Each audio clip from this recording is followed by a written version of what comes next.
नमस्कार मित्रों, भाइयों बहनों। आज हरियाणा आज में फिर से हम लोग अपनी ये साप्ताहिक चर्चा अर्थात तीसरे दिन की चर्चा कर रहे हैं। कोरोना का विषय तो हर बार हम ध्यान करते ही हैं। हर दिन कुछ ना कुछ आंकड़ों में वृद्धि होती है। आज के वर्तमान आंकड़े कोरोना के कुल पॉजिटिव केस 854 हो चुके हैं, जिसमें से 466 लोग ठीक होकर डिस्चार्ज हो गए हैं। 375 लोग अभी भी अपना इलाज करवा रहे हैं। 375 एक्टिव लोग हैं जो कम से कम 15 दिन अस्पताल में ज़रूर रहना होगा। कुल 13 लोगों की मृत्यु हुई है। अगर मैं रिकवरी रेट अर्थात जो ठीक होने वाले लोगों की प्रतिशत ये गिनता हूँ तो 54.56% हमारा आज का ये आंकड़ा है, जबकि केंद्रीय स्तर के ऊपर ये लगभग 32% का आंकड़ा आता है। आज हमारी जो टेस्टिंग है, जो टेस्ट का दर है, वो प्रति 10 लाख यानी प्रति मिलियन 2853 हो गया है, जो कि एक अच्छा आंकड़ा ऐसा माना जा सकता है। भाइयों बहनों, जैसा कोरोना का एक लंबा समय ये चल रहा है, लॉकडाउन 1, 2 और तीसरा 17 तारीख को तीसरा लॉकडाउन भी समाप्त होने वाला है और चौथा लॉकडाउन ऐसा माना जाता है कि 17 के बाद अवश्य ये घोषित होगा, क्योंकि ये महामारी इस प्रकार की है कि इसमें लगातार हमको अपनी गति को बनाए भी रखना है और कुछ चीज़ों पर रोक भी जारी रखनी है। तो हमें केंद्र से जो निर्देश मिलते हैं उनका हम बहुत ही ठीक प्रकार से पालन कर रहे हैं और मुझे इस बात की संतोष भी है आपको बताते हुए कि हम अपने आसपास के प्रांतों की स्थिति में बेहतर स्थिति में हैं, चाहे वो दिल्ली हो, राजस्थान हो, पंजाब हो अथवा उत्तर प्रदेश हो। तो हम लोग अपने आप को बचा करके किस प्रकार से इस महामारी के दौर में आगे बढ़ पाते हैं, ये हम सबको मिल करके सोचना होगा।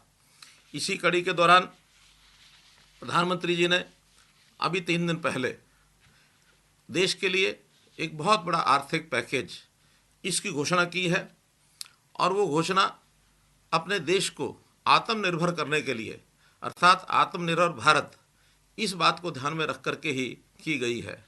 आपको ध्यान में होगा कि जब हम लोगों ने बजट बनाया था, बजट से पूर्व मैंने 4 शब्दों का उल्लेख किया था: शिक्षा, स्वास्थ्य, सुरक्षा और स्वावलंबन। हम अभी यदि स्वावलंबन की बात करें तो उसी स्वावलंबन की ओर भारत के प्रधानमंत्री हमारे प्रिय नेता श्री नरेंद्र मोदी जी ने इस ओर उल्लेखित एक जो अपना फैसला किया है 20 लाख करोड़ रुपए का आर्थिक पैकेज।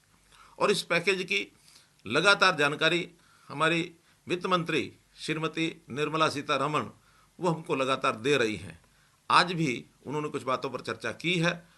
उसमें हमारे लिए जो महत्वपूर्ण है वो है हमारा कृषि, हमारा मजदूर, हमारा छोटा उद्योगपति अर्थात एमएसएमई का जो उद्योगपति है, हमारा छोटा दुकानदार, रेडी फड़ी वाले व्यक्ति, हमारे सामान्य नागरिक, इनकी सबकी जो चिंता है वो उस 20 लाख करोड़ के पैकेज में निश्चित रूप से एक प्रकार से उनका हल निकालने के लिए बहुत से प्रावधान इसमें किए गए हैं।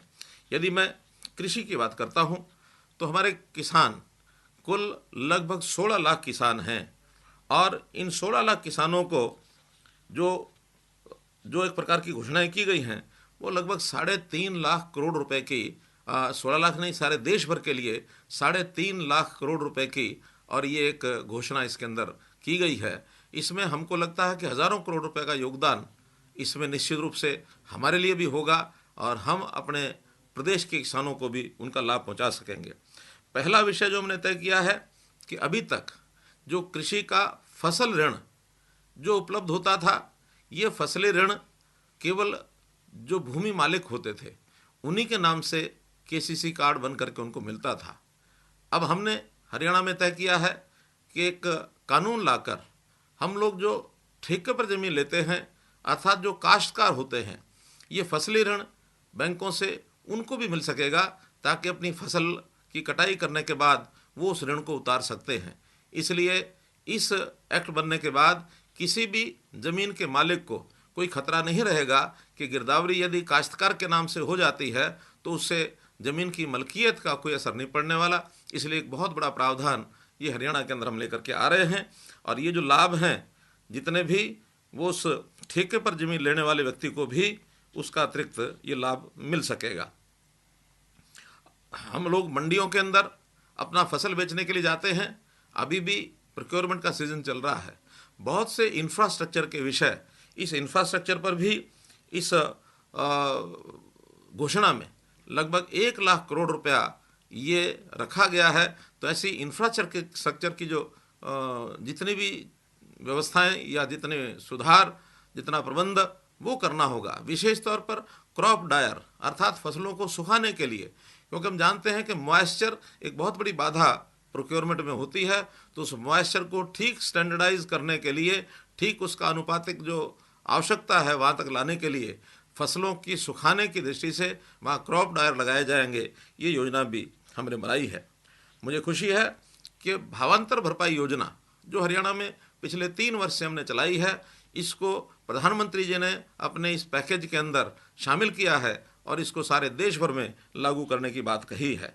हमारे यहाँ FPOs जो फार्मर्स प्रोड्यूसर्स ऑर्गेनाइजेशन बनी हुई हैं, 500 के लगभग पहले से बनी हैं।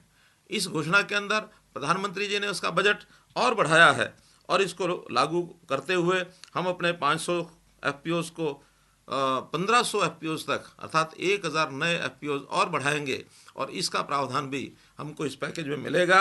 और इसमें जो हमारे छोटे किसान हैं सब मिल करके अपनी ऑर्गेनाइजेशन बना के अपनी फसलों की बिक्री ये आसानी से कर पाएंगे। किसान अपना साइड बिजनेस के नाते, अतिरिक्त आय के नाते मछली पालन, इसको भी कई बार छोटा किसान करता है। तो मछली पालन को भी बढ़ावा देने के लिए प्रधानमंत्री मत्स्य संपदा योजना ये बनाई गई है।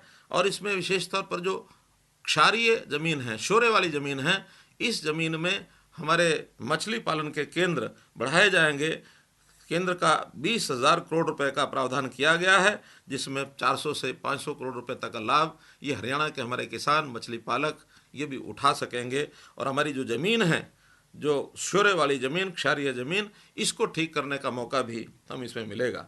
इसी प्रकार पशुपालन के नाते से दूध से बनी चीज़ें, दूध से बने उत्पाद, चाहे उसमें घी है अथवा खोया है, उसमें दूध का पाउडर है, दही है, लस्सी है, खीर है, मक्खन है आदि, ये सब चीज़ें, इस प्रोसेसिंग के लिए भी पशुपालन विभाग को एक बहुत बड़ी राशि ये सस्ते ऋण और अनुदान ये भी घोषित किए गए हैं। दूध की पैकिंग, ताकि पैक्ड दूध ये भी बाज़ार में बेचा जा सके, इसका भी प्रावधान हमारे इस पैकेज के अंदर प्रधानमंत्री जी ने किया है। पशुपालन और मछली पालन, इनको भी किसान क्रेडिट कार्ड के तर्ज पर ही KCC किसान क्रेडिट कार्ड इनको भी जारी किए जाएंगे, ताकि ये भी अपने उस कार्ड का ये लाभ उठा सकते हैं। कृषि हमारे लिए बहुत ही महत्वपूर्ण एक ऐसा विषय है जिसको हरियाणा की रीढ़ की हड्डी कहा जा सकता है। अब केंद्र सरकार ने इस प्रकार के कृषि और किसान कल्याण के नाते से ये जो चीज़ें घोषित की हैं, इसका बहुत बड़ा एक लाभ हमको मिलेगा। मंडियों का सुदृढ़ीकरण, मंडियों में अभी जो हमको कठिनाई आती है, आगे चल करके मंडियों का विस्तार भी होने वाला है, इंफ्रास्ट्रक्चर भी अच्छा होने वाला है। हमारी फसल जो किसान की होती है वो सीधा खेत से बिक्री हो, इस प्रकार की भी व्यवस्थाएँ ऐसा करने का एक प्रावधान भारत सरकार ने करने की घोषणा की है। तो ऐसी फूड प्रोसेसिंग के नए नए प्रोजेक्ट हम लोगों ने अभी इंडस्ट्री में जो लघु उद्योग, मध्यम दर्जे के उद्योग, इसको बढ़ावा देने के लिए अब नई योजना बनाई है कि 22 ज़िले हमारे हरियाणा के, इन 22 के 22 ज़िलों में 22 क्लस्टर्स अलग अलग कैटेगरी के, इसकी हमने घोषणा की है। और 22 क्लस्टर भी विशेष रूप से जो हमारे नौजवान को व्यवसाय दे सके, उनको एक प्रकार से रोज़गार मिल सके, इसका ध्यान रखेंगे। और हमारे यहाँ का जो कच्चा माल है, किसान की का उत्पाद है, वो उसमें रॉ मटेरियल के नाते से लग सके, ऐसे सब प्रोसेसिंग के, फूड प्रोसेसिंग के यूनिट्स, इनको भी हम लगाएंगे। छोटा उद्योग, इसकी ओर भी हम ध्यान करेंगे। तो इसके लिए वर्कर्स को ट्रेंड करने के लिए हमने उनकी जो स्किल डेवलपमेंट है, इसके आधार पर भी इसको भी आगे बढ़ाने के लिए जो घोषणा की गई है प्रधानमंत्री जी द्वारा कि बहुत वर्कर अब जो इंडस्ट्री में से शायद उनको अपने नौकरी से हाथ धोना पड़ा है, उनको अपने काम से बाहर हटा दिया गया है क्योंकि उद्योग बंद हुए हैं, ऐसे जो रिट्रेंच्ड वर्कर्स हैं, बाहर निकाले गए वर्कर्स हैं, इनकी स्किलिंग का एक विशेष प्रोग्राम चलाएंगे ताकि अब नई आवश्यकताएं जो खड़ी होंगी, क्योंकि हमको मालूम है कि इस कोरोना के पीड़ के बाद व्यवस्थाओं में बहुत बदलाव होंगे, रहन सहन का तरीका बदलेगा, चीज़ें उनकी जो आवश्यकता है वो बदलेगी, उपलब्धता है वो बदलेगी। तो नई आवश्यकता के हिसाब से नए क्षेत्र के उद्योगों के लिए इन मजदूरों की स्किलिंग, इन कर्मचारियों की स्किलिंग, इसका नया प्रावधान करने के लिए भी इस पैकेज के अंदर एक व्यवस्था की गई है। इसका भी हम अपने यहाँ बहुत बड़ा उपयोग करेंगे और उठाएंगे। हम लोगों ने एमएसएमई का जो दायरा है, यानी इसी पैकेज में ये कहा गया कि उनका दायरा बढ़ाया गया है। जो सूक्ष्म और छोटे दायरे वाले जितने भी एमएसएमई थे, उनका दायरा बड़ा किया गया है, उनको ज़्यादा काम करने का इसमें अवसर मिलेगा। और इसमें कोलेट्रल फ्री, बिना गारंटी के 3 लाख करोड़ रुपए की राशि, इसका प्रावधान किया गया है ताकि ये लोग अपनी पूंजी को बढ़ाकर, अपनी आवश्यकता, अपनी कैपिटल इन्वेस्टमेंट, इसको बढ़ा करके अपने काम के दायरे को बढ़ा सकते हैं और अच्छा उत्पाद, क्वालिटी का उत्पाद पैदा करके, और मेक इन इंडिया का जो एक सपना है बहुत बड़ा, हम अपने यहाँ अपनी आवश्यकता की पूर्ति कर सकें और साथ में इसको निर्यात भी कर सकें। ऐसा एमएसएमई का दायरा, इसको बढ़ाने के लिए एक बहुत बड़ी घोषणा इसमें की गई है। इसी में जो अच्छा प्रदर्शन करने वाले एमएसएमईज हैं, बहुत एमएसएमईज कंपटीशन में आकर भी बहुत अच्छा प्रदर्शन करते हैं, उनको और बढ़ावा देने के लिए, यानी अच्छे को भी और अच्छा बनाने के लिए सरकार ने 50,000 करोड़ रुपए इसका पूंजी निवेश करने की एक व्यवस्था की है, जिसमें से 1,000 से लेकर 2,000 करोड़ रुपए तक का लाभ ये हरियाणा के एमएसएमई को भी होगा। जिन एमएसएमईज की वित्तीय हालत खराब हो गई है, बहुत अवसर ऐसे आते हैं कि किन्हीं कारणों से व्यवस्था खराब होती है, उनको पुनः उबारने के लिए अलग से सरकार ने एक ऐसी व्यवस्था की है। हमारे मजदूर भाइयों को, हमारे ऐसे जो लोग हैं जिनके पास अपने मकान नहीं हैं, उनको बहुत कठिनाई आती है नए मकान खरीदने के लिए। इनके लिए एक नई व्यवस्था का एक घोषणा की गई है कि एक रेंटल हाउसिंग स्कीम, इस रेंटल हाउसिंग स्कीम में भी हम लोग जो मकान नहीं खरीद सकते, वो लोग रेंटल हाउसिंग स्कीम जो सरकार द्वारा भी चलाई जाएगी, अलग अलग से जो एंटरप्रेन्योर हैं वो भी चलाएंगे, तो उन स्कीमों के आधार के ऊपर इसका लाभ वो लोग उठा सकेंगे। अभी नए मकानों के लिए एक विशेष पैकेज 70,000 करोड़ रुपए का, इसका भी प्रावधान किया गया है। हम जानते हैं प्रधानमंत्री जी ने हाउसिंग फॉर ऑल 2022 तक सबको आवास मिले, ऐसी एक योजना बनाई थी। उसको आगे बढ़ाने के लिए हरियाणा में तो बल्कि हमने एक और कदम आगे बढ़ाया है, हाउसिंग फॉर ऑल नाम का अपना एक विभाग भी बना दिया है। उसकी मिनिस्ट्री अलग से होगी और जिसकी देखरेख मैं स्वयं करूंगा। इसलिए हम आने वाले समय में किसी के पास निश्चित रूप से अपना घर हो, उसके सिर पर छत हो, इसकी चिंता हम करेंगे। फिर भी जो लोग नहीं लेना चाहेंगे, बहुत लोग ऐसे भी ध्यान में आते हैं जो स्वयं अपना मकान अपनी इच्छानुसार नहीं लेना चाहते, जानबूझकर नहीं लेना चाहते, उनको किराए के मकानों की व्यवस्था भी, जैसे मैंने बताया, रेंटल हाउसिंग स्कीम ये चलाई जाएगी। तो इसलिए हर किसी को मकान मिले, हाउसिंग फॉर ऑल का डिपार्टमेंट ये भी हमने अलग से बनाया है। रेडी फड़ी वालों को भी प्रधानमंत्री जी नहीं भूले, उनको भी उन्होंने ये कहा कि 10,000 रुपया उनको भी अपनी आवश्यकता के हिसाब से वो बैंक से सस्ती दरों पर लोन ले सकें, बिना कोलेट्रल के, बिना किसी गारंटी के। ये व्यवस्था भी उन्होंने उसमें की है। तो इस प्रकार इन सब बातों को आगे बढ़ाते हुए हम लोग आज के समय में इतना ही एक संकल्प कर सकते हैं कि हम अपनी इस कोरोना के समय का जो समय है, इस समय का किस प्रकार से अच्छा उपयोग करें, क्योंकि हमको मालूम है कि कोरोना एक ऐसा अवसर है जिसमें हमें अपने सारी सिस्टम बदलने पड़ेंगे। हमको चूँकि सारा एक व्यवस्था ये रुक सी गई है, थम सी गई है, तो बिल्कुल हम बंद नहीं हुए हैं, हम थोड़ा थमे हैं। हमें आगे बढ़ना है, चलना है, तो थोड़े सिस्टम बदल करके हमको चलना पड़ेगा। हमारी अर्थ की व्यवस्था जैसे बदली है, इस बदलने की यानी व्यवस्था को हम बदलेंगे, हम इसको बनाएंगे, हम इसको बढ़ाएंगे, एक सिद्धांत बना करके चलेंगे। आर्थिक स्थिति उसको बेहतर करने के लिए पुराने जितने भी नियम हैं उन नियमों को बदलना पड़ेगा, बदलेंगे, पॉलिसीज को बदलना पड़ेगा, बदलेंगे, कानून को बदलना पड़ेगा, बदलेंगे, लेकिन समय की आवश्यकता के हिसाब से, क्योंकि हमें अपना वे ऑफ लाइफ ये बदलना होगा। एक स्थान पर रहकर हम अपने काम ज़्यादा कितने कर सकते हैं, सोशल डिस्टेंसिंग बनाकर हम कितने काम कर सकते हैं, इस हिसाब से हमको आगे बढ़ना होगा। तो जैसा समय होता है उसकी समय की पुकार के हिसाब से आगे बढ़ना ये हमारा धर्म है।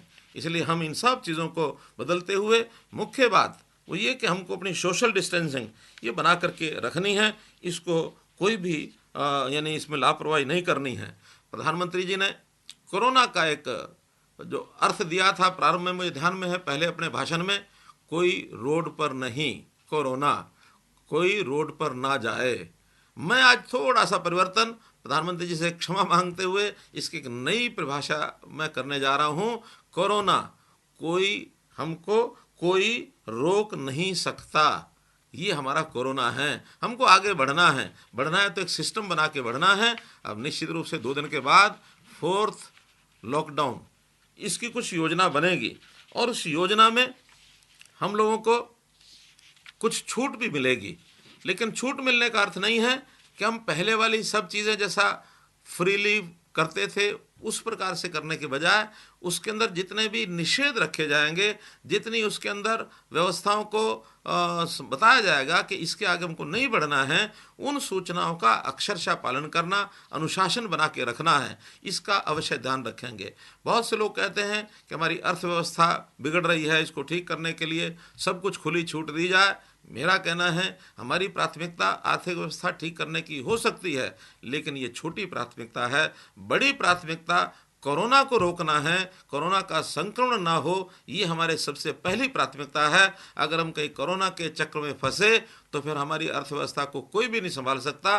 कोरोना से बचना, अर्थव्यवस्था को चालू रखना, बीच का रास्ता जैसा हमको ध्यान में आता वैसा लागू करना, इन चीज़ों के ऊपर हम चलेंगे तो निश्चित रूप से हमको एक सम्यक अपना रास्ता जीवन बनाने के लिए लाभ मिलेगा। एक लंबी लड़ाई है और लंबी लड़ाई ये एक प्रकार की हमें समय के बदलाव के हिसाब से हमने लड़नी है। बदलाव जो होता है हम जानते हैं, बदलाव जीवन का एक सौंदर्य है।